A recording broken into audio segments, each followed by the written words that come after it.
Welcome back to जिगर tutorials. My self Shreyansh और आज हम शुरू करने जा रहे हैं क्लास 10th का एक न्यू चैप्टर पॉलिटिकल साइंस का चैप्टर फर्स्ट जो है हमारा पावर शेयरिंग, ये आज हम शुरू करेंगे। ठीक है, इस चैप्टर में हमें क्या देखना है, इस चैप्टर में हम समझेंगे कि पावर शेयरिंग क्या होती है। कहीं पे भी अगर पावर है तो उसको शेयर करने की ज़रूरत क्यों पड़ती है। पावर हमने सुना है कि अगर पावर एक हाथ में कंसंट्रेटेड रहती है, एक हाथ में रहती है, तो वहाँ पे दिक्कतें आती हैं। तो ये दिक्कतें क्यों आती हैं, इसको शेयर करने की ज़रूरत क्यों पड़ती है, और क्या बेस्ट वे है, कितने टाइप में पावर शेयर किया जा सकता है, कितने तरीक़ों से पावर बांटा जा सकता है, और कौन सा बेस्ट वे है पावर शेयरिंग का। ठीक है, ये चीज़ें हम समझेंगे। इन चीज़ों को समझने के लिए हम दो कंट्री का एग्जाम्पल लेंगे। एक एग्जाम्पल लेंगे बेल्जियम का और दूसरा एग्जाम्पल हम लेंगे श्रीलंका का। इन दोनों में कैसे डाइवर्सिटीज़ हैं, कितने तरह के लोग रहते हैं, उसकी वजह से क्या दिक्कत हुई, और वहाँ की गवर्नमेंट ने कैसे इनको एकोमोडेट करवाने के लिए स्टेप्स उठाया, कैसे कदम उठाए थे, ये चीज़ हम समझेंगे। और इसके बाद हम इस चीज़ को रिलेट करेंगे अपनी कंट्री इंडिया से। हमें बेल्जियम और श्रीलंका की कहानी क्यों पढ़नी है एज ए एग्जाम्पल, ताकि इससे हम ये समझ सकें कि क्या दिक्कतें आ सकती हैं इन चीज़ों से और कैसे उस चीज़ से ओवरकम करना है।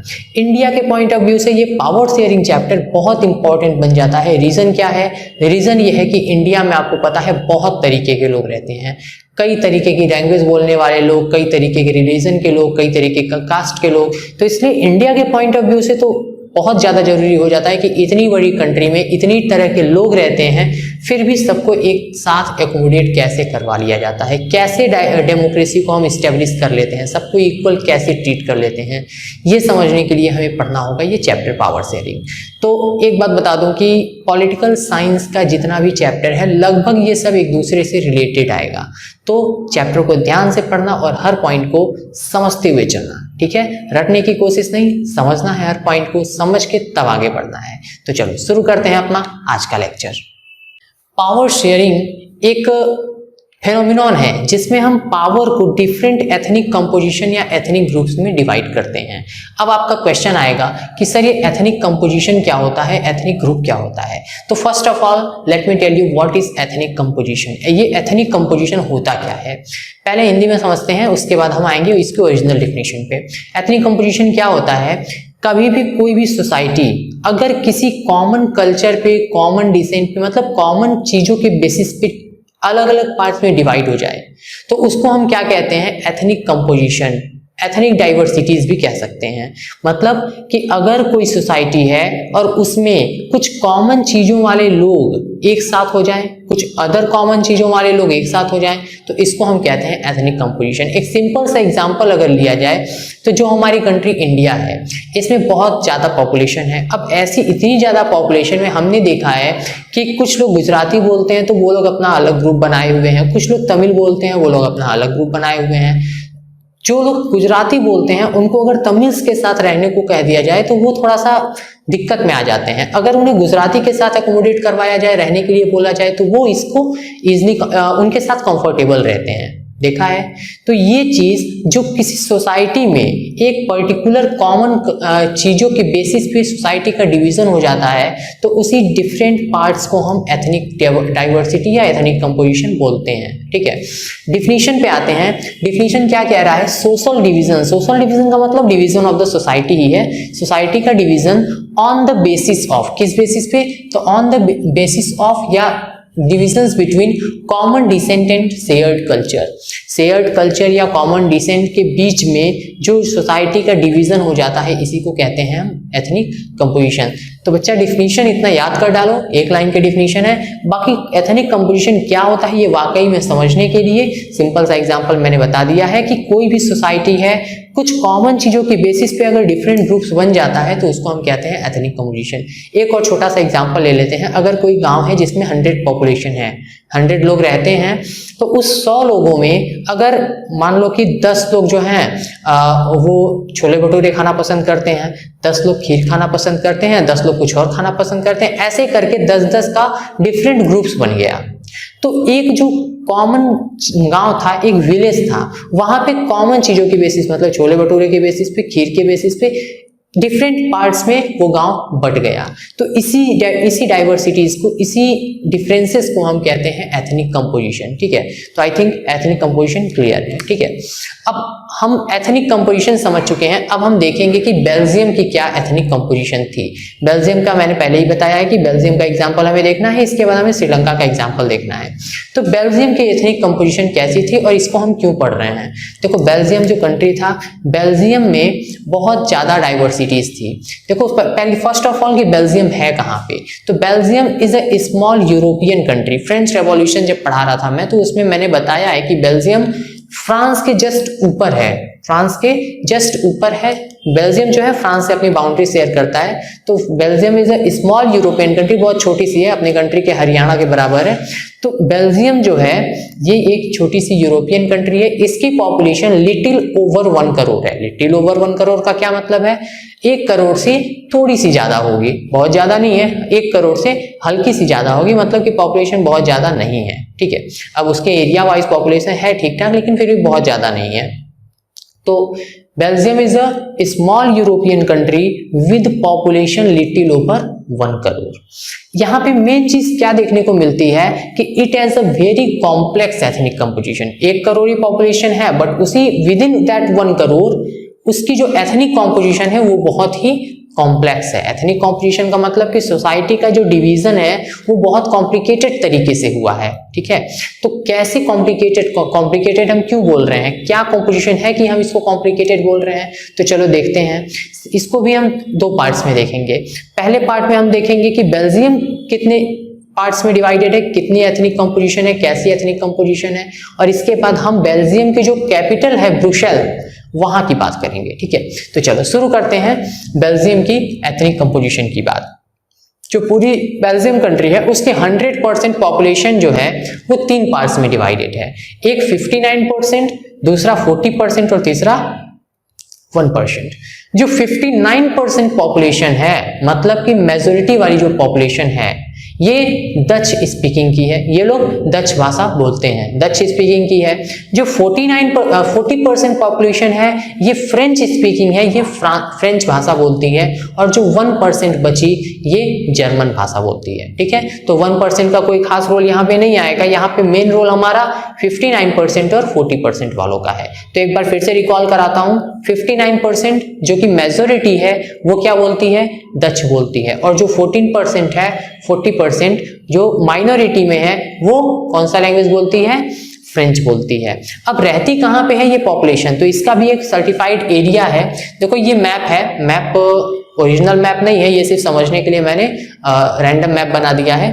देखो इस मैप में आप देख रहे हो कि 2 तरीके के रीजन्स हैं। ये वाला जो रीजन है ये वलोनिया रीजन है, ठीक है, और ये ऊपर वाला जो है ये फ्लेमिश रीजन है। तो जो 59% मतलब जो 59% डच स्पीकिंग वाली पॉपुलेशन थी, मेजोरिटी वाली, वो ऊपर वाले फ्लेमिश रीजन में रहती है, और जो 40% फ्रेंच स्पीकिंग है ये नीचे वाले वलोनिया रीजन में रहती है, ठीक है। इसको ऐसे याद करो कि फ्लेमिश एफ से शुरू होता है, फ्रेंच एफ से शुरू होता है, बट फ्लेमिश वाले फ्रेंच नहीं बोलते हैं, एफ वाले एफ नहीं बोलते हैं, ठीक है। तो फ्लेमिश रीजन वाले डच बोलते हैं, और डच वाले कितने हैं, 59%। वलोनिया वाले फ्रेंच बोलते हैं, फ्रेंच वाले कितने हैं, 40%। और जो रिमेनिंग 1% पॉपुलेशन है वो पूरे कंट्री में स्प्रेड है, और ये जर्मन बोलते हैं, ठीक है। तो ये तो हो गया ब्रुसेल की कहानी। अब आते हैं हम इसकी कैपिटल बेल्जियम की कहानी। अब हम देखते हैं ब्रुसेल की कहानी। ब्रुसेल की एथनिक कंपोजिशन कैसी है, तो ये जो बेल्जियम है इसके सेंटर में आता है इसका कैपिटल ब्रुसेल, ठीक है।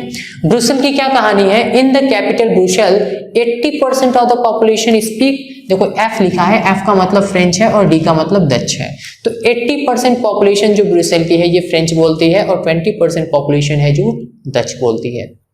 कुछ दिख रहा है, हैव यू नोटिस्ड?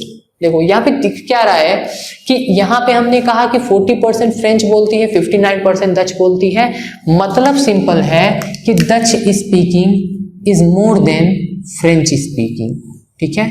लेकिन यहाँ पे क्या है, French speakers are more than Dutch speakers. कहानी उल्टी है, कंट्री साइड में मेजोरिटी में डच है, लेकिन कैपिटल में मेजोरिटी में कौन है, यहाँ पे मेजोरिटी में आपके फ्रेंच स्पीकर्स हैं, ठीक है। अब देखो यहाँ पे प्रॉब्लम कैसे क्रिएट हुई। सोसाइटी का डिवीजन तो समझ में आ गया, एथनिक कंपोजिशन समझ में आ गया कि बेल्जियम की क्या कहानी है और उसके कैपिटल सिटी ब्रुसेल की क्या कहानी है। दिक्कत कहां से क्रिएट हुई? दिक्कत यहां से क्रिएट हुई कि जो माइनॉरिटी फ्रेंच स्पीकर्स थे पूरे ब्रुसेल में, ये ब्रुसेल है तो सॉरी बेल्जियम में, तो बेल्जियम में जो माइनॉरिटी फ्रेंच पीपल्स थे they were relatively rich and powerful. Minority में थे, इनकी पॉपुलेशन कम थी, बट स्टिल माइनॉरिटी में होने के बावजूद दे वर रिच एंड पावरफुल, वो बहुत पहले से ही पावरफुल थे और ज्यादा पैसे थे इनके पास। जबकि Dutch speakers were not rich and powerful, उनके पास पैसे नहीं थे ज्यादा, वो पावरफुल नहीं थे। अब ऐसे में क्या हुआ, जब भी इकोनॉमिक डेवलपमेंट की सिचुएशन आई या फिर एजुकेशन की बात की जाए या फिर किसी भी अदर बेनिफिट की बात की जाए, तो वो पहले किसके पास आएगा? कोई भी बेनिफिट कौन पहले पाता है? वही पाएगा जो रिच और पावरफुल है।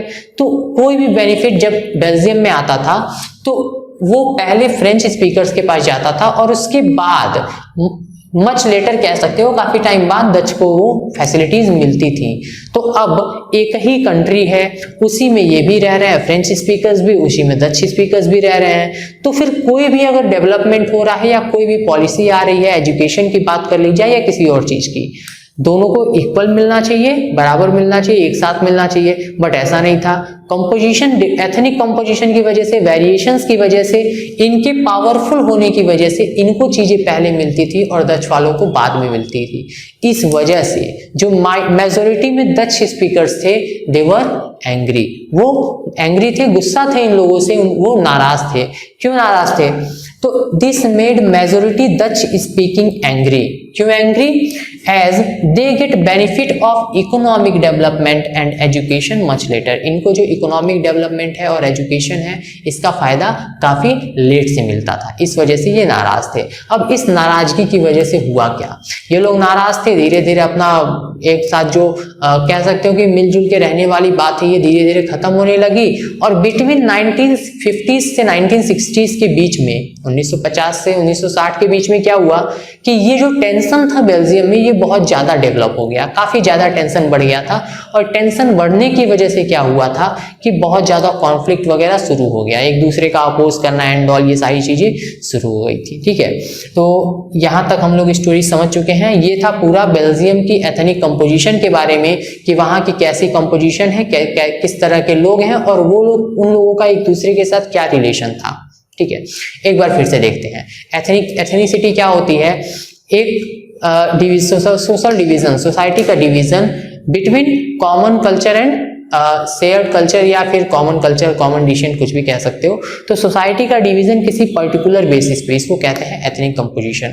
अब इस एथनिक कंपोजिशन का बेल्जियम में क्या रूल है, तो बेल्जियम जो कंट्री है उसमें 59% जो मेजोरिटी में है, जो फ्लेमिश रीजन में रहते हैं वो डच स्पीकर्स हैं, और 40% जो माइनॉरिटी में है, जो वलोनिया रीजन में रहते हैं, ये फ्रेंच स्पीकर्स हैं। जो फ्रेंच स्पीकर्स हैं ये रिच और पावरफुल हैं, जो डच स्पीकर्स हैं ये रिच और पावरफुल नहीं है। इसकी वजह से क्या होता है कि जो रिच एंड पावरफुल है उनको चाहते फैसिलिटीज, जो भी बेनिफिट्स वगैरह है वो पहले मिल जाती हैं, डच स्पीकर्स को ये फैसिलिटीज लेट से मिलती हैं। इस वजह से जो डच स्पीकर्स हैं वो इनसे का मतलब किनसे, जो फ्रेंच स्पीकर्स हैं उनसे थोड़ा सा नाराज हैं, एंग्री हैं। अब देखो आगे हम क्या पढ़ेंगे नेक्स्ट वीडियो में। वैसे मुझे श्रीलंका की कहानी बतानी चाहिए, बट चूंकि एथनिक कंपोजिशन इसका बताया हूं तो इसके बाद हम इसकी स्टोरी पढ़ लेंगे कि कैसे यहाँ की गवर्नमेंट ने इनको एकोमोडेट करवाने के लिए स्टेप्स उठाया, क्या काम किया जिससे यहाँ की जो पॉपुलेशन है, जो टेंशन क्रिएट हुआ है वो खत्म हो जाए और सब लोग एक दूसरे के साथ मिलजुल के रहें।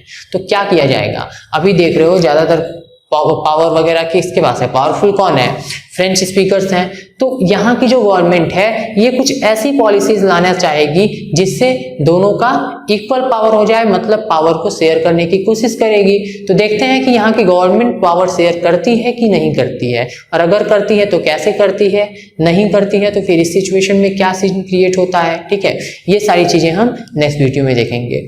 तो अभी तक यहाँ तक समझ में आ गया ना कि एथनिक कंपोजिशन क्या होती है और बेल्जियम की एथनिक कंपोजिशन क्या है। अब पावर शेयरिंग की जरूरत क्यों पड़ी ये भी समझ गए होंगे। ठीक है, क्यों पड़ी थी, क्योंकि यहाँ पे बहुत ज्यादा कॉन्फ्लिक्ट वगैरह पैदा हो रहा था। ठीक है, चलो तो आज के लेक्चर में बस इतना ही, मिलते हैं नेक्स्ट एपिसोड में, तब तक के लिए गुड बाय।